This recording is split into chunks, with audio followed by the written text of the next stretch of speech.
किसी गांव में दो मित्र रोहन और संदीप रहते थे।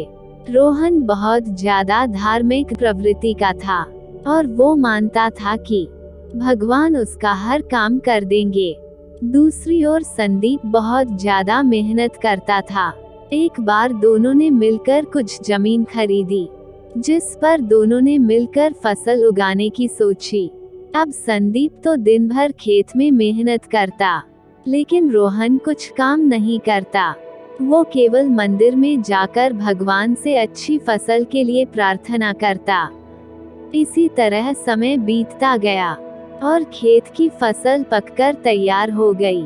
इसे दोनों ने बाजार में ले जाकर बेच दिया, जिससे उनको अच्छा खासा पैसा मिला।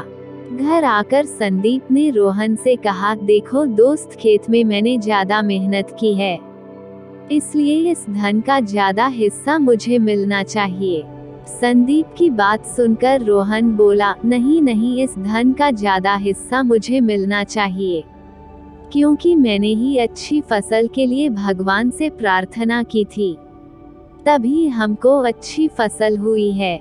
मेरी प्रार्थना के बिना यह संभव नहीं होता। इसी बात को लेकर दोनों गांव के मुखिया के पास चले गए।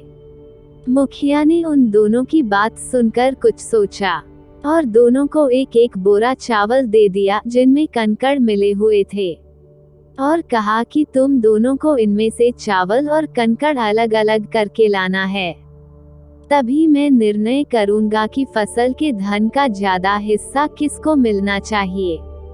दोनों दोस्त चावल की बोरी लेकर अपने अपने घर चले गए। संदीप ने तो रात भर जागकर चावल और कंकड़ को अलग कर दिया। रोहन अपनी आदत के अनुसार चावल की बोरी को मंदिर में लेकर गया और भगवान से इसे साफ करने में मदद मांगी। भगवान से इसे साफ करने की प्रार्थना करके आराम से सो गया। अगले दिन सुबह संदीप चावल और कंकड़ को अलग अलग करके उसे मुखिया के पास लेकर चला गया। रोहन भी बोरी को मंदिर से उठाकर वापस मुखिया के घर ले आया। रोहन को पूरा भरोसा था कि भगवान ने उसका काम कर दिया होगा। अब मुखिया ने दोनों से पूछा कि बताओ तुमने कितने चावल साफ किए। इस पर संदीप ने तो जितने थे उतने बता दिए। रोहन ने भी पूरे आत्मविश्वास के साथ अपने बोरी खोली, लेकिन उसकी बोरी में वैसे के वैसे चावल में कंकड़ पत्थर मिले हुए थे, बिल्कुल साफ नहीं किए।